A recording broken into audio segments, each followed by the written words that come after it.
Yo, what is going on, Headliner Nation? It's your boy, The Doc, and we are back for the Week 11 injury update show. You guys know the deal. I, an actual doctor, will go through all of the injuries that you need to know about for your fantasy teams and hopefully give you some advice on what you should do in terms of managing these injuries as the season goes on. And we've got quite a few guys to talk about, so let's jump into it. So we do have 4 teams on bye this week: the Cardinals, Panthers, Giants, and Buccaneers. And there is one player that I want to talk about from the Buccaneers, and that's wide receiver Mike Evans.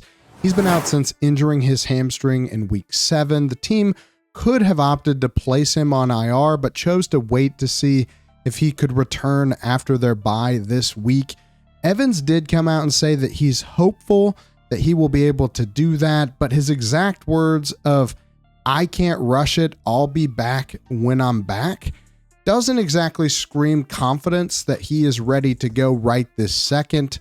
As we've seen with Nico Collins the last few weeks, sometimes the plan gets pushed back a week when it comes to hamstrings specifically. You cannot rush hamstring injuries. If you try to push them back too quickly, you will most likely have a negative return, because re-injury is the most likely to occur when they first get ramped up to full speed. A lot of teams opting this year to wait on having players return before they get in full practice time. So they don't want to put players out into games right away. They want to get them full practices. And so we should be penciling in a week 12 return for Mike Evans, but we're penciling that in. We're not going to put that in pen just yet. Next up, we got a couple quarterback updates from last week. Dak Prescott with Cowboys did ultimately opt in for a season-ending surgery to repair his avulsion fracture and his hamstring injury. He's been put on season-ending IR. Should be able to make a full recovery in about 4 to 6 months, so I don't think we'll miss Dak Prescott next year. Doesn't look like he'll have any chance of missing the start of next season.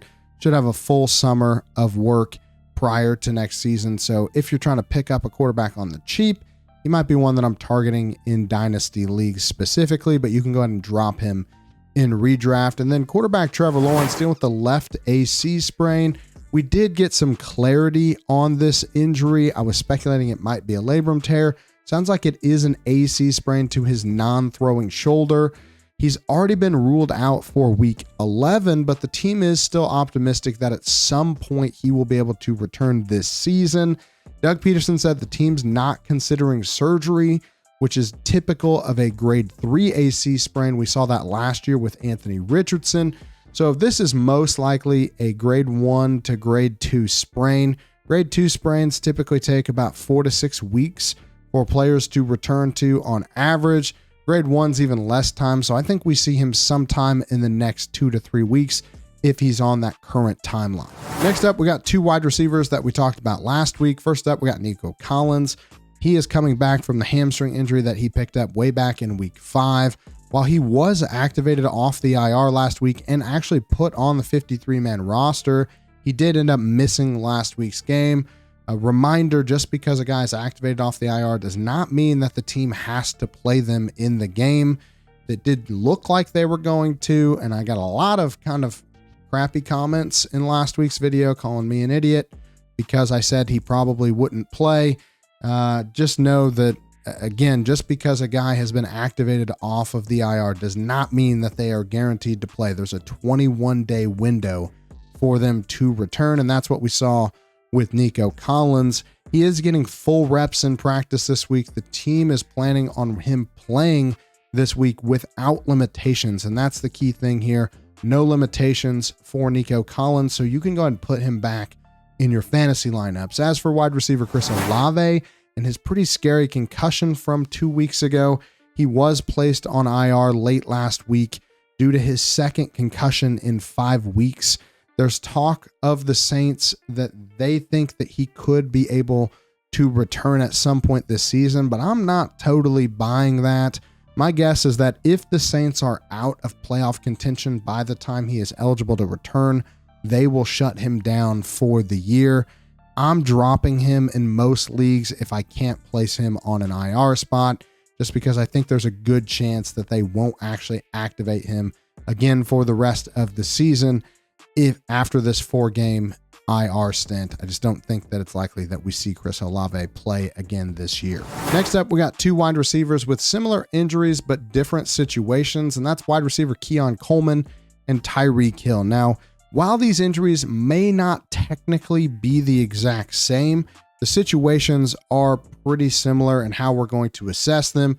Hill has apparently been playing through this wrist ligament injury that he's got all season. That's according to him. And while Coleman has been ruled out for the last 2 weeks, it doesn't mean that he's totally been ruled out for the rest of the season. Both guys will likely need surgery if it's truly a torn ligament in the wrist, but that is confirmed only for Tyreek Hill right now. Keon Coleman, we don't know exactly what his wrist injury is. I'm speculating that it's also a wrist ligament issue, but again, that has not been confirmed yet for Keon Coleman. Neither guy right now, though, is planning on having surgery. I think that could change if the Dolphins don't start stacking up wins quickly. They do have one thing going for them, and that's that they have the 3rd easiest remaining schedule in the NFL. So there's at least a chance that they could string together multiple wins for the rest of the season, and Tyreek Hill would continue to play through the wrist issue. Coleman is a little bit harder to gauge. The Bills would love to have him back, but they do have a pretty tough schedule coming up, and they traded for Amari Cooper, who should be able to return this week, and they also have the luxury of being 8-2 right now, so they could afford to not have Keon Coleman for the next 3 or 4 weeks, and it wouldn't really affect their playoff standings that much. There's less urgency for Keon Coleman to be back quickly, and I think that's the main difference between Tyreek Hill and Keon Coleman. Either way, I personally am moving away from both of these guys in redraft. I don't like playing guys that probably need surgery and are playing through things. For me, it's probably just easier to try to move off of these guys, get somebody more reliable. Ideally, if we're trading for players right now, you want guys that have already had their bye week, so you don't have to worry about that over the next 2 to 3 weeks. But again, Tyreek Hill, Keon Coleman, 2 guys that I'm trying to move off my rosters if I can, but dealing with probably very similar injuries. Last up for the wide receivers, a couple quick updates here. DK Metcalf is back practicing in full from his MCL sprain that's kept him out a few weeks, plus the bye. I do think that he will be able to return this week. Shouldn't have a whole lot of limitations with the MCL injury. And then wide receiver T. Higgins has a quad injury that's kept him out since week 7. He is back practicing, but he's limited in practice. The team has a bye week next week, and I think that could be a deciding factor on if T. Higgins is allowed to play this week.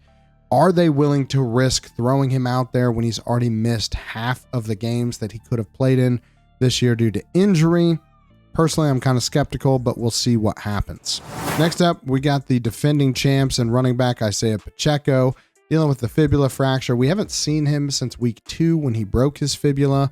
The team did say that they expected him to return in late November. He has officially been activated off the IR and is practicing, albeit in a limited fashion. Not sure I totally expect him to come back against a tough Bills team, but they've got the Panthers coming up after that. That would be a nice, easy game to return back to. So we'll see what happens with Pacheco. Just know that he is getting very close. I'd be trading for him or picking him up off of waivers if you really believe that he's going to be an impact player as soon as he comes back. I'm a little bit skeptical of that, but we'll see what happens. Side note, the kicker, Harrison Butker for the Chiefs, was placed on IR. He's going to miss a significant amount of time with this knee injury, so it's probably time to pick up a new kicker if you had Butker. Last up, we got 3 tight ends to talk about. George Kittle dealing with what is called hamstring tightness. He did miss practice on Wednesday, but I couldn't really find anything to indicate that this was going to put him in any danger of missing the game this week. We'll see what happens on Friday. Hopefully he gets a full practice in Friday after practicing in a limited capacity on Thursday, but the team is likely just being cautious with him given his lengthy history of soft tissue injuries. They're going to be a little bit more careful with him each and every week when he has something pop up, and he's probably more on a veteran's rest than anything.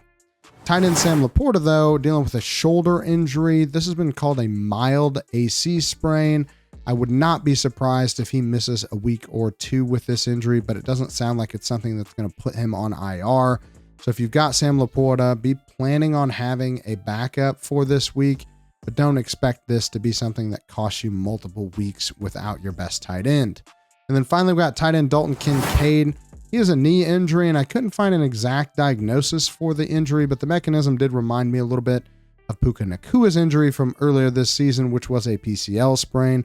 While they do sometimes happen when players land hard on the knee, couldn't really tell from the video what exactly is going on with his knee issue. Could just be a bone bruise, could be a contusion, but again, don't really have an official diagnosis on this yet, other than that it's a knee issue. If it is the PCL, though, it usually heals pretty well, but it can take anywhere from 2 to 8 weeks to fully heal. With the team having a bye in week 12, I highly doubt that we see Dalton Kincaid this week. We're probably looking closer to week 13 or 14 for his return. All right, guys, that's it for this week's injury video. If there's anybody I missed, let me know in the comments down below. I'm going to try to answer as many questions as I can in the comments. And of course, if you haven't already, like the video, subscribe to the channel, hit the notification button so that you get notified anytime we drop a brand new video. We're dropping videos every single day, so hopefully you guys are enjoying the consistent content that the fantasy headliners are putting out. And if you want to be a member of our exclusive Discord, hit the join button down below. That's the best way to get a hold of us each and every day of the NFL season, and really of the entire year, because you don't win fantasy championships just by tuning in during the season. You really need to be doing your work in the off season as well, and that Discord is a great place to do it. Of course, we want to thank our sponsor, Underdog Fantasy. Use the code HEADLINERS when you sign up. Get up to $1,000 of bonus cash with your first deposit using the code HEADLINERS at Underdog Fantasy. But that's all I got for you guys this week. Hopefully you enjoyed it, and we'll see you next time. Analytics off the chain, all the channels not the same.